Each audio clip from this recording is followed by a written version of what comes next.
95% des éoliennes qu'on voit dans le paysage wallon appartiennent à des multinationales qui ont des capitaux étrangers.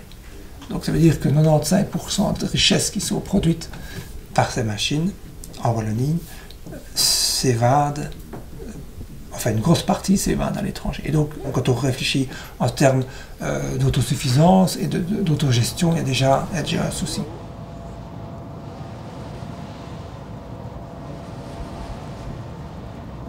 Donc ça, c'est l'idée de base de la coopérative, c'est de se réapproprier ces sources d'énergie au profit des citoyens. Donc de ne pas tout laisser aux mains des multinationales, des grandes sociétés énergétiques, de dire, voilà, nous on existe, vous venez chez nous sur nos collines pour prendre le vent, mais le vent, c'est un bien commun, comme l'air, le soleil, le paysage.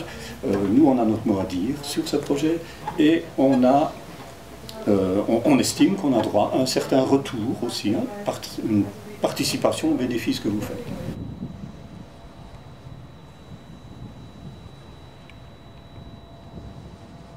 Moi, c'est vraiment une chose qui me motive, c'est que à propos d'événements locaux, comme l'installation d'éoliennes quand vous habitez là tout près, on touche finalement un public assez varié. Ils ne vont pas nécessairement tous adhérer, mais au moins ils ont un peu entendu parler d'une autre vision que ce qu'on nous impose toujours à la pensée unique, une économie tenue par quelques acteurs tellement dominants, et on a l'occasion de parler d'autre chose.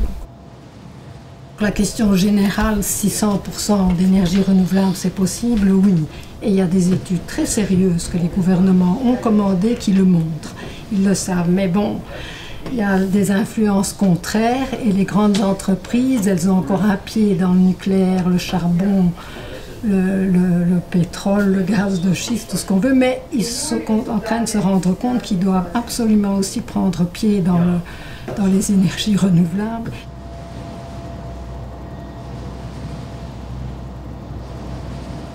La transition énergétique est en train de se mettre en route, et qu'on le veuille ou pas, le mouvement est parti.